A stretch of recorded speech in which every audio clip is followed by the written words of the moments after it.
Back. Welcome to our first afternoon session. We're going to do a Q&A. So while the Q&A is going on, I've got a few questions here, but jump on Slido, grab that QR code, and you can ask away, and I'll grab them on the tablet as we go. So if you've got any questions, stick them in there. You can upvote questions as well. I'd like to introduce you to Oliver Brown from The Big Easy. Oliver is a hospitality leader, entrepreneur, and strategist with over a decade of experience building some of Adelaide's most loved venues. As CEO of the Big Easy Group, Oliver oversees a dynamic portfolio of pubs, restaurants, and cafes, each known for their strong brand identity, customer experience, and consistent profitability. Oliver's passionate about helping venues become great businesses. He brings a no-nonsense approach to culture, and operational excellence, and is a strong advocate for data-driven decision-making, local partnerships, and sustainable growth. He's also the founder of Hospitality Method, a consultancy designed to support other operators through strategic planning, digital transformation, and brand development. They put a lot of tongue twisters in there. Stuff them, jeez. I'm blaming Jen again. I blame her for everything that goes wrong, don't worry. It's probably me. I wrote it. Now, Oliver, you've built and led one of Adelaide's most recognised hospitality groups. What role has digital marketing played in scaling them and keeping them relevant? Yeah, thank you for the intro. It was quite the intro. For us, digital marketing has always been about emphasising the operation. So it's not in a lot of other industries, it can be the absolute fundamental core of the business, but for us it's hospitality. It's about the experience people have we got the fire now, there we go. It's a little cozy here. For us it's about the experience. It's about people coming in and enjoying it. So for us, digital marketing is about how we sell that experience and how we always look at it we try and get people to experience the venue before they get there through the digital marketing. So it's a bit of a different twist. We try and look at it as a little peep into what to expect, and then we need to deliver on that expectation when they get in there. So yeah, for us it's about amplifying what we do in venue. It's all about the venue, but what actually makes a good venue? Yeah, for us, venues are all built on culture. It's all about, you can make food at home, you can have a drink at home. It's all about connecting with something or a place and feeling like you're a part of it and you're part of a community. So for us, a venue is all about the culture we want to build, and every kind of element about that venue is based around the culture. So with our venues, you often see us we'll pick really clear examples like New Orleans for NOLA or France for La Louisiane, because when you look at a culture, it's already got every element predefined. So it makes it so much easier to tap into as far as what music you play, what food you serve, what the ambience is like. It's kind of been pre-packaged and pre-created for you. So that's a big basis of how we kind of choose our concepts. And then from there, we really just build on that culture. Yeah, I love that, because a lot of venues are so focused on their product and what they're selling. Oh, come in and get $5 beers or 2-for-1 vodka or something like that. They're not building that culture. But for you, I guess, what are the key ingredients that turn that one-time guest into a loyal regular through the culture that you're building around your venues? Yeah, it's always cheaper to keep a customer than acquire a new customer. And there was some data that came out recently from Seven Rooms, who's actually our booking platform. They're one of the biggest booking platforms in the world, that said 3 out of 4 guests or customers to your venue actually come directly through a referral from family or friends. So that essentially leaves 1 in 4 people coming from marketing. So for us, it's about that systemized personal service as well. Everyone feels special when you go to the cafe and they know your name or they know your order. So it's how you can make the experience personal, but then how you can also systemize that at scale. So as far as how digital marketing plays into that, we use a lot of kind of omni-channel approaches to personalize things as much as possible. So quite personalized automations and how we tag customers in the system versus VIPs versus regulars versus first timers, or if they've come from another venue. So it's like this system through the server serving you through the automated system to kind of make it as personable as possible. So what types of content, like behind the scenes, team stories, guest highlights, what kind of content tends to generate the most engagement for your venues? It's interesting. Everyone has a lot of opinions on what content's best.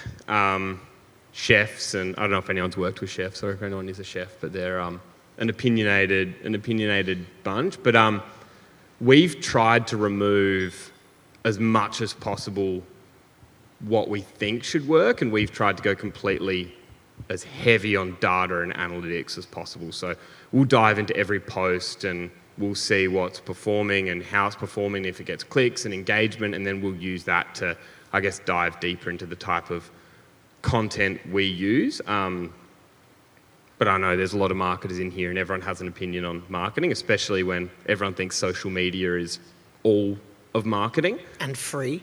And free, exactly. But for us, it's only one element. So it's about looking into what actually gives you the most return on your marketing. I think before I walked in here, I looked at our booking system and we generated $100,000 from email automations and upgrades this year just at La Louisiane, just at the French restaurant.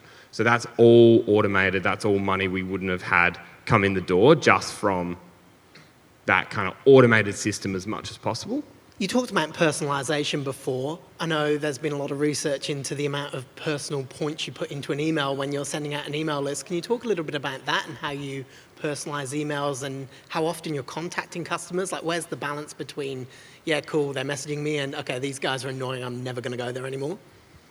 Yeah, it's a tough balance. I don't know the answer. We've got our system structured. We have an automated flow set up for our booking. It's a lot easier with the venues to have bookings because these, even in the last 3 years, these systems have become much more like your e-com CRMs, like your Klaviyo or something like that, where they're tracking the data and allowing you to automate a lot more than you used to be able to. But go back 3 years ago and you couldn't get your point of sale system to talk to your booking system, to talk to your CRM, and they were all kind of isolated. But now everything, you can pretty much, in the system that we use, you can almost systemize everything. So if you were to come to, so for us it's all about and this is what people don't have when customers come into your door every day. If you come in and drink only Barolos or always get a steak, we can tag you as a expensive wine drinker, and then you'll get emails specifically about expensive wines at all of our group's venues. So that's kind of how we personalize it based off of the preference, so we don't hit them with stuff they don't want. And then we also automate based off of spend, guest frequency, like how often they've been there, when they classify as a regular versus a VIP, and for us that's spend. A regular spends a lot of VIP. But then we just systemize this as much as possible so we don't hit them with too much, we hit them with the right things. That all sounds terrifyingly complicated to set up. How hard is it? Like, where can someone get started with automation? Is it terrifying, or is it easy to sort of dip your toe and get some real results early? You can definitely get real results early. Ask AI, it'll tell you how much you should do. But 7 Rooms, it just depends on the platform. We changed our whole tech stack. We've been doing it for about 2 years, 18 months to 2 years. We needed to get the data all talking to each other first so we could actually do it properly. So we changed the entire point of sale system for the whole group, which is a massive, massive task. You have to input all of the products and train all of the staff. So before we could do it, we had to change the point of sale to every venue so it would talk to our booking system so we could get sales data to actually feed through. Hospitality margins are notoriously tight. What are the digital marketing tactics that have delivered the most return on investment for your venues? It's really interesting. We literally talk about, as a marketing team, we've got an internal marketing team. We sit down once a month and analyse the data and performance from the previous month to try and decide this. And our, I guess, debate or discussion last month was around return on effort, because you can only, I feel like marketing can be a black hole. If you add more people, there'll be more stuff to do. And especially a group that we have sort of 200 employees now. So if there's an open line to the marketing team, everyone assumes that doing a new post or a new reel only takes 5 minutes, so you get everyone sending them stuff, and I think there'd be an infinite amount of work that they could do. So what we did is we tried to figure out, we want to do a lot less and get a lot more results out of it. So example, a good reel for us might get to 500,000 people, whereas a static post might get to 10,000. So you could literally do 50 posts to one good reel. So we essentially toned back on static images and static posts and said that we'll just pin 9 or 12 posts pretty much at the top of the profile, and we just won't update them for months, and then we'll put all of our time and effort into reels as far as like an organic strategy goes. And then digital, as far as paid ads, is super, super easy to compare. But because we have so many different areas to advertise in, our like primary numbers that we look at are revenue over marketing cost, or the other way around, and LTV to CAC ratio. So lifetime gross profit to customer acquisition cost. They're the ones that we measure constantly, and we'll adjust our strategy to try and hit the metrics to where we want them to be. All right, let's flip it a little bit. What's the riskiest idea you've said yes to when it comes to marketing a venue, and did it work? Also, have you ever been completely wrong about something, and what did you learn? Yeah, we've definitely been wrong about lots of stuff. For us, it's such a big expense whenever you want to change an idea, especially like a venue concept. So I guess most recently we had a venue called House of George that just wasn't performing. So we made the conscious decision to change that brand, and it was sort of I think it ended up being like a $200,000 outlay or something like that to re-skin and rebrand and reface to a new concept. So every time you do that, you're like, is this a good idea? Is this a bad idea? And I don't know, we've done it so many times, we kind of trust ourselves now. We sort of trust our gut, and there's no like rule to say that it is a good or a bad idea. We just we're pretty used to emptying our bank accounts, go home and tell the wife any money that's in the account, I'm throwing it into another restaurant, and she's usually pretty good about it. Cool. Yeah. Sweet. Good idea. Yeah. You've just launched your latest venue, Tarantino's. How did you approach this launch from a marketing perspective, and how much has your approach to launching a venue changed over the years? It's changed a lot. We've always tried to be on, I guess, the leading edge as far as marketing goes, and we've always wanted to be like doing something different and unique, because I think that's how you stand out. So when we first did NOLA, so it was literally 10 years ago now, and I know we briefly spoke about this before, we did a crowdfunding campaign when crowdfunding was not really, it was like really, really new, and everyone was like, pre-buy a beer and come in and get your beer. So we took a completely different approach on that, but I guess for us it was about the leading edge and what was happening at the time. And Tarantino's most recently was a super successful launch and rebrand as far as a marketing campaign goes, and we tried a completely new strategy. So we the brand needed to be really, really curated. It was very like artistically driven, so we wanted the social media and the website and everything speaking about it to be perfectly on brand, but then we wanted people to connect to it. So it's really hard to try and get someone to connect to a logo. People connect to people, they don't connect to logos. So our strategy was to try and build all of the hype and awareness it was actually through my personal socials. So we tried to build a behind the scenes, this is how a venue gets done, to try and build this intrigue without affecting or damaging the highly curated brand. So for us, it was very structured and very broken down. So we had a hype phase, we had a FOMO phase, then we had kind of like a launch and a business as usual. And the idea with hype was that you couldn't book. We actually did a landing page, and I know that in digital marketing they do this a lot, and I'm pretty sure Tesla did it with the Cybertruck, they did like a landing page where you could register your interest, and it's kind of like a pre-sale. So we actually tried that idea with Tarantino. So we did digital ads, putting out a be first to know, and the hook was that you would have 48 hours to be the first people to book. So we put this out through Meta ads, and we ended up getting, I think, 500 people sign up into that mailing list to get the first 48 hours to book. So then when we did the launch phase, or the kind of like FOMO phase, we launched it to those 500 people first and said, your 48 hours starts now. and we booked out the first 3 weeks before we even launched the concept. So then when we launched the concept and announced it and did the PR, it was already booked out for 3 weeks. That's amazing. I know where I work, they want to start advertising things 8 weeks before, and I'm like, that's way too early. Is it terrifying going out 48 hours and going, we've got 48 hours to make this happen? Yeah, it was it wasn't terrifying because at the point that we launched it, we already had 500 sign-ups. So I was very confident that we would book it, and every table's average of 2.4 people. So I knew that we were going to get, even if you signed up, you're probably going to book. So even if 300 of them booked, there's like, whatever it is, 750 people or something that are going to book. That's a good 2 weeks. We would have changed our tact if we didn't get people sign up. Are you an Adelaide guy? Are you from Adelaide?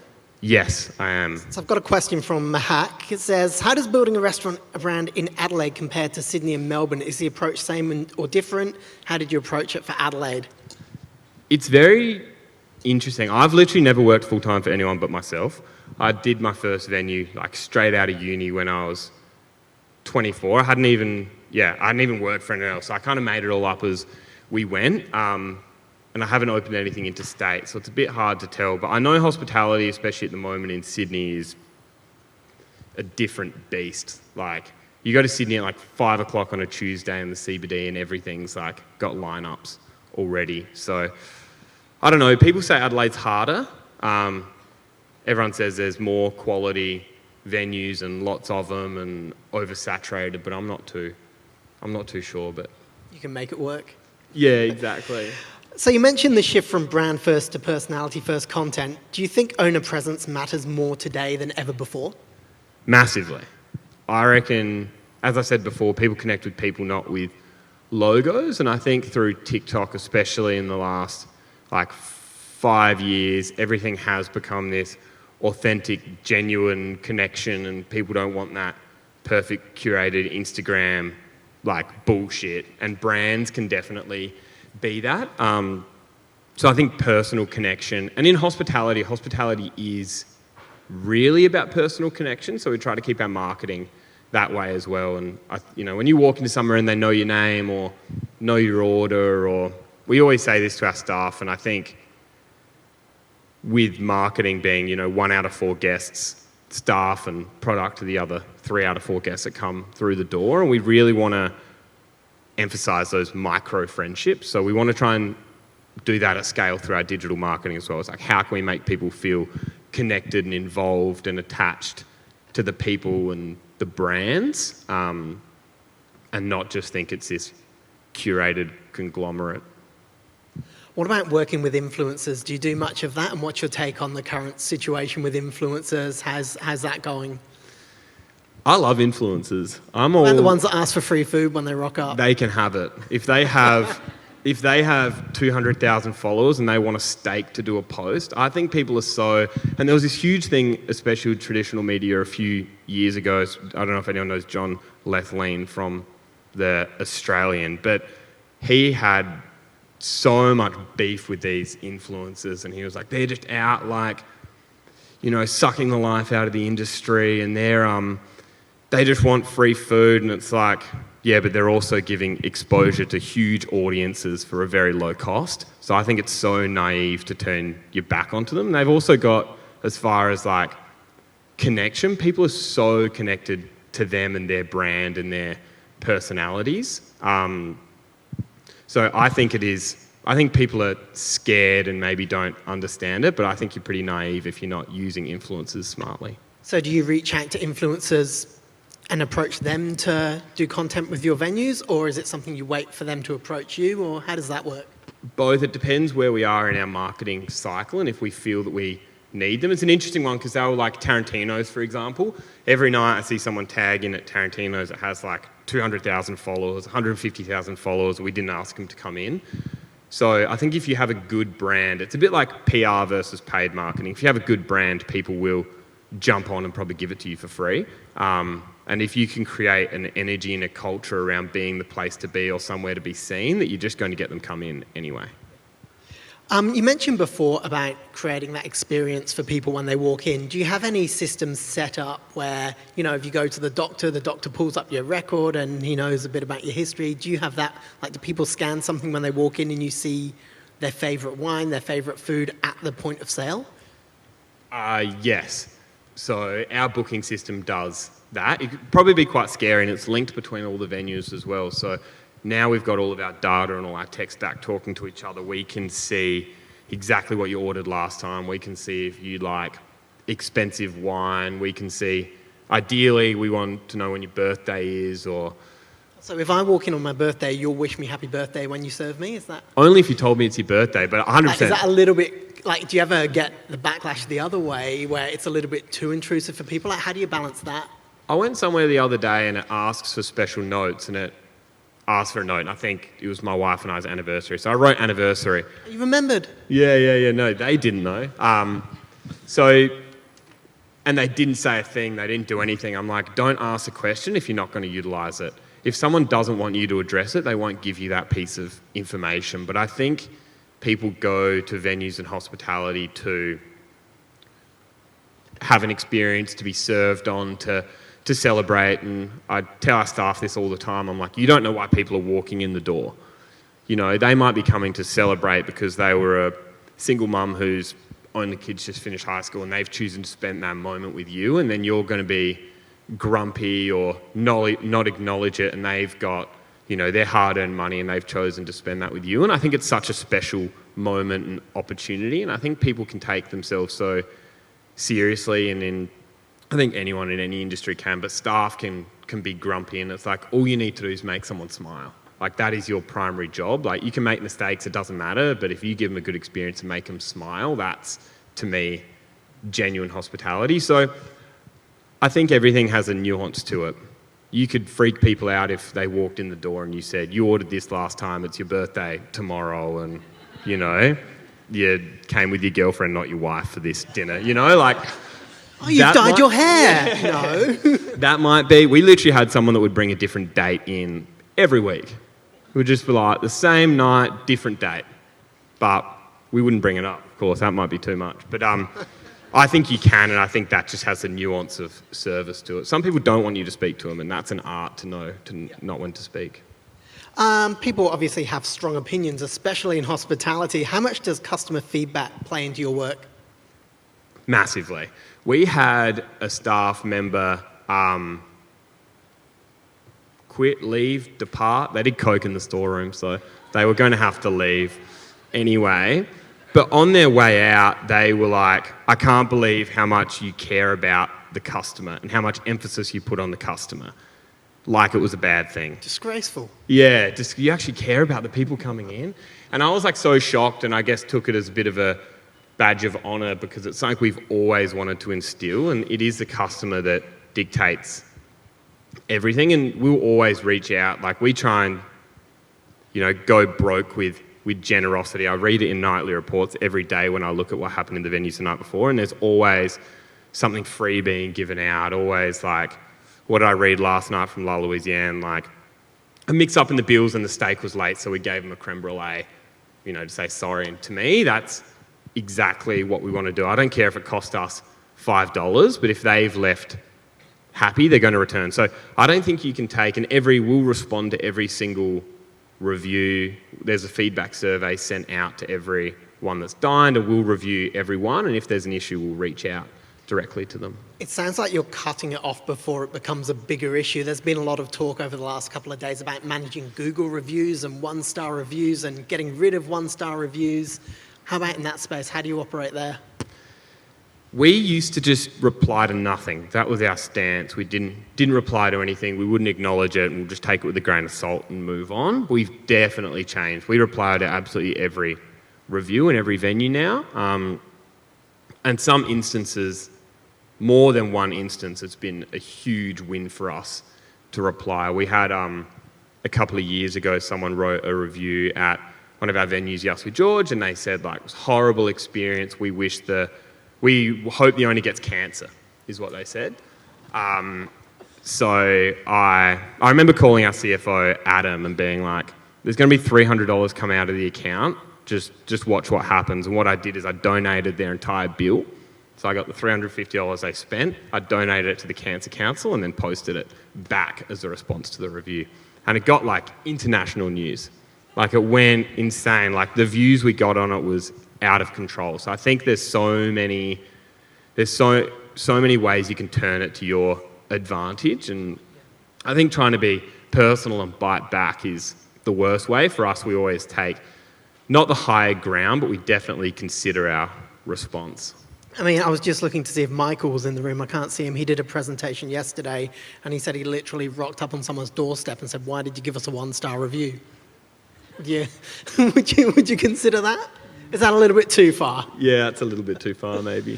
All right. When it comes down to it, you're selling beer and food. Real simple. But how do you keep continuing to find new stories to tell around this? What keeps that creative spark going? Yeah, we have so much to talk about. I guess there's so many people that come into the venue. There's so many staff that come through the venue. We're the end of the line for a lot of produce and a lot of industry as well. So, you know, a wine list might have 200 wines on it. There's 200 stories that you can tell and talk about. The seasons constantly change and we're very produce driven. So we have all of our farmers and the creations we have from their dishes. So it's quite easy to come up with stories. But as I was kind of saying before, we're very kind of data driven as well. So we'll lean into so we'll cast the net wide and we'll put out a bunch of different styles of content and stories and information, and then we'll see which ones perform best, and then we'll bring it in closer, and then we'll do iterations on that. So I don't know, we have endless amounts of story we can talk about. So when you talk about building a community around a venue, it's more than the venue and what's going on inside there. It's that whole community, the whole supply chain and all those stories. I'm assuming you use a lot of South Australian suppliers and telling those stories about the bigger picture? For sure, that's massive. And we've got really good relationships with our suppliers as well. Like we'll go up to the farm and went up to the farm and had lunch with Kaz and his family and walked around the farm. And I think that connection also inspires the teams a lot to see where things come from, and mostly it's an agricultural product that has a story and has a season and good vintages and bad vintages and rain and everything kind of affects that. I think it's super important to be connected and understand it, and I think it creates a better product because people care and they make sure they are always getting the best produce because we've got the connections with the farmers. They'll prioritise us, but then just understanding it and caring or speaking to the farmer and being like, asparagus is a good now, take, these off. And I think it really helps that kind of whole chain. How do you stay creative and keep coming up with all these ideas? What's a typical brainstorming session to you? What's a team meeting? How does that work in your organisation? Yeah, for us, we do a marketing brainstorm every Thursday. And we'll usually have someone within that team throw forwards a new, problem that we want to solve. So they might have seen something and be like, I've read that whatever Meta's changed their user interface for digital ads, like let's brainstorm, let's look at it, let's dive in. Or there might be a problem like, what was one thing we had the other day that one of our venues was doing a lot of posts. It did the most posts, maybe 2 or 3 times more posts than any other venue, but it had the least total reach. Like one of the venues that did half the amount of posts had like twice as much reach. So then we went and literally compared one for one. One was a more beverage-led brand, one was a food-led brand, and we noticed that close up, almost like food porn style content was working really well for that venue. And so then we brainstormed around beverage porn style content. Like, could we look at Coke ads and get the sound of a can, how can we replicate that for a different model? And then we just spoke about that for an hour and a half, probably just to try and come up with what might emulate the results over there for another brand. And success? We haven't rolled it out yet, I don't know. Probably not. Can't tell you a secret. How large is your marketing team? What was that, sorry? Sorry, I did throw that out, didn't I? How large is your marketing team? We have 4 we have a content creator, a graphic designer, a coordinator and digital marketer. Have you always had that in-house graphic design, or have you ever had to go external? Because that It can, used to all be external. that Everything can be a was challenge. external. I'm sure it's a lot easier having in-house. Like, what's the differences there? It's a lot easier having it in-house. It's not billed every time someone puts a change in. Two for rounds of one. changes. Yeah, exactly. So it's one of those things that can become a black hole though. It's strange how much system and process we needed to put in to kind of keep the graphic designer in particular separated from the rest of the team, because they'll come and be like, hey, can you change a price on this? And it's like, you could just figure it out. Who said that? Someone said, fuck off, use Canva. Who said that? That was Tara earlier. She's still here? Yeah. Drop that into your conversation. Exactly. Literally though, because otherwise you'll get like, especially when we first bought it in, the designer came to me with this like huge list of the tiniest, most menial tasks. And I was like, we need to stop this, because it's just, that's what you do get from an agency is it does set in boundaries. So we actually rebranded our marketing team to Big Easy Creative Agency, and we tried to steal some elements to bring back some control. We also shifted it from marketing to creative, because if you look at how like Meta in particular works now, the unique power or what allowed you to stand out was probably your ad buying ability within the last few years. But now with Advantage Plus and kind of more AI driven ad purchasing and buying, I think creative is so much more important and probably gets you better efficiency. We've noticed it gets you way better efficiency as far as your dollar spends, to kind of focus on how it trickles down that sort of waterfall. You said the magic word AI. That has been cropping up for the last 2 days. What are your thoughts on AI in your industry and where it's heading in the future? Where do you use AI now? What do you want to use? I love it. We're trying to do as much as we can through AI and people are like a bit confused, like how do you use AI in hospitality? Like, isn't it about people, not robots or not AI? And it's not about robots because we can't buy robot waiters yet, but maybe when we can. But it's about we always say it's about creating more time at the table. So if we can do anything that'll take away a task that would pull someone from a table, that's what we'll try and automate. So up until recently, we've never really had phones in our venues. And it's not because we don't want people to be able to call us, it's because it takes the staff away from being present in service. No one wants to sit there having dinner and hear a phone ringing.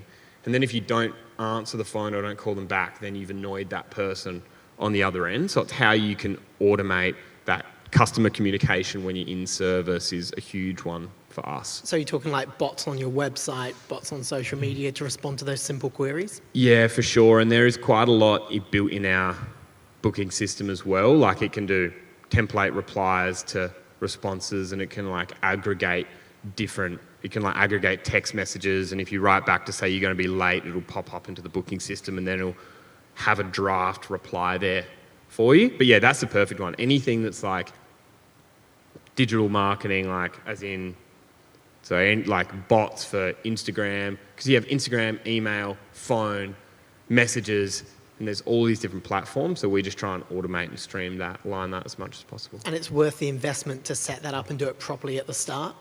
It's so cheap. Really, for what you get, it is so cheap. Talking about taking time away from the tables, those QR codes that people stick on the tables where you can order and no one comes to take your order, what are your thoughts on those? Because I can't stand them. That's just me. You can always walk up to the bar. People will still serve you. It's for us, it's a time and a place. It really depends on the style of venue, and often there's a price point at which they're super effective. So you can't go into a venue and expect to pay absolute minimal dollar and then get five-star service. It just doesn't stack up. It's already 40 cents of every dollar you spend is already going to the staff member there. So hopefully if you're using those QR codes, you're getting a cheaper experience, I guess, or a cheaper meal or a cheaper product because of that element of the experience. But I think they're amazing. One, you get to collect data in venues where you couldn't collect data before. So especially in bars and pubs and breweries and those styles of things, you had no way to really learn or understand your customer. So that's a huge win for the venue is when people use it, you're starting to collect data and information and buying habits. So that's a huge win. And then there's also, you just don't have to use it. People can just walk up to the bar. That's true. All right. Maybe I'm just lazy. Yeah, they're not a huge part of our venues, actually. We're definitely more service. You don't have to answer this, but how are you collecting data on customers when they're in a venue? Do you have any specific things you do? Are there things you'd like to implement? Are you tracking where they're walking in the venue? Are you like looking at the layout? How are you actually gathering information on the people that visit? We've tried. I've thought of heaps of different schemes to try and collect data. It depends. Data's an interesting one, and the way we look at it is what can we do with the information if we have it? Like, we don't want to collect every piece of information just for collecting it, but I thought about putting sensors in our seats at one point to see how long people were sitting there, but then they have to get up to go to the toilet, so it kind of... Because you want to know how long people are there for, because that's a really important metric, because you can either... One, you can either set your dining times, because it's like a... I don't know, you're really going to get me rambling here. It's like a... People don't go to a movie, sit through the movie and decide not to leave at the end of it. It's like, your movie's done. Like, it's time to leave the theatre. Like, it's getting awkward now. But people don't do that in restaurants. And it's like, you do have our economics and our metrics are stacked up that we need to flip that table 1 or 2 times through the night. And people always get so offended when you need to move them on. And it's kind of like, well, that's the end of the seating. Anyway, if you can get the data on the seating times, you are able to you could set it from 2 hours to 2.5 hours, knowing that most people want to stay, so you can try and appease what the customer wants. But mostly QR codes for venues that have it, and then the booking platform is the way. I don't know, I've had other ideas. If you could all scan it and split a bill, then you'd get every person's information when they had to pay. But you always have opt-in and opt-outs anyway. What are some non-hospitality brands that inspire how you think about marketing? And are there any things that you've seen elsewhere that you thought, hey, we could use that in hospitality in a completely new way? We had an interesting one I love e-com. I think e-commerce is super interesting as far as how they use data and information as far as flows and like the power of Klaviyo and digital marketing, and all of that was and how everything talks to each other was a world above where hospitality is, and we're only just catching up now. So I love kind of e-commerce and how that's set up. But other brands that kind of inspire us and that we look to, we had a good one the other day, and this did come from e-commerce, is often when you buy something, especially like a founder-led brand, you'll get like a thank you note, like a hidden thank you note. And one of the teams, the kitchen teams at one of our venues at Bandit Pizza Wine on Unley Road was like, we really want to connect to the customers, but we're in the kitchen and we don't have the ability to go out and see them. But like, we want them to know that we like care and wanted them to have a good time. And they came up with this idea to do thank you notes. So they were going to do little thank you notes from the kitchen team to the guests when they come in. And that was not sort of their idea, it was their idea. That was that customer-led. We want to connect to them, we want them to feel, but then that is a very much taken from that e-commerce world with those thank you cards. So do you encourage staff, like, no idea is a stupid idea, anyone can pitch anything at us, like we're the marketing team, but you're all involved? Is that really important to you? 100%, as long as they see it through. Because it's very easy for people to throw stones in glass houses, and we've done all with great intention. We've done suggestion boxes and like, what do you think we can do better? But what it can become is a finger-pointing exercise where people are like, I told you that you should, I don't know, clean the storeroom and you haven't cleaned the storeroom, like, you suck. But, so we've really flipped it, and it actually comes from the Kaizen Toyota philosophy in how they take suggestions and build it. But they'll have everyone suggest something once a year, but the rule is, if you suggest it, you need to implement it. So if you want to throw it forwards and you have a suggestion, then you can see it through and implement it, and we'll coach you through that process. So we try and copy that. So when people bring us a suggestion, we'll always ask them to bring the solution of how they would implement it, and then we'll help them do it, rather than everything be on us to solve and do. Do you get a lot of good, say, social media content ideas from your staff? Someone working in the kitchen, someone cleaning the floors, like literally anyone can throw those kind of ideas at you? For sure, yeah, we get them all the time. Like we'll get some people into it more than others. Like our baker at Bottega, like loves it, and he had a photographer come in with him at 3 a.m. and shoot his entire day from start to finish, and that was his idea. He was like, do you think like I'm here at 3 a.m. like rolling croissants and proving bread? And he's like, I kind of want to tell that story. So yeah, he had a photographer in at 3 a.m. and shot the whole day with him, and that was his idea. Love it. That's so cool. What is your philosophy on user-generated content? Do you encourage it, curate it, or just let it happen? I thought making content was so easy. I was like, it can't be hard to go in and make content. So I think to try and prove myself right, I thought I'll do 2 weeks of making content. It takes forever. Like going in and editing reels and coming up with concepts, I was like, oh my God, this is so much harder than I thought. So if someone wants to come and do it for me and post it to their followers, I am all for it. Yeah, we'll always get them to send us like their B-reel so we can recut it and reuse it. But if someone wants to come and take that off of us, I'm all for it. All right, we're just going to wrap up, but is there anything else you want to add before we go? Now, was there any other questions, or are they coming through on your slide? No, because they got rid of the QR code, so no one can, unless you got the QR code. We only got a couple. Oh, there it is. It's back. We just sit here and stare at it till someone sends me a question. You can all see my bold spot. I'll do it like. All right, 5, 4, 3. Is anyone typing? Is anyone actually typing a question right now? Are you? No? You're just scrolling Instagram, aren't you? All good. All right, Oliver, thank you so much for your time. It was a great chat. And yeah, thanks so much. Where can we find you on socials? On socials, on Instagram, Oliver at The Big Easy is me, and that should lead out to all of the venues from there. Amazing. Thank you so much for chatting with us. Cheers. Yeah.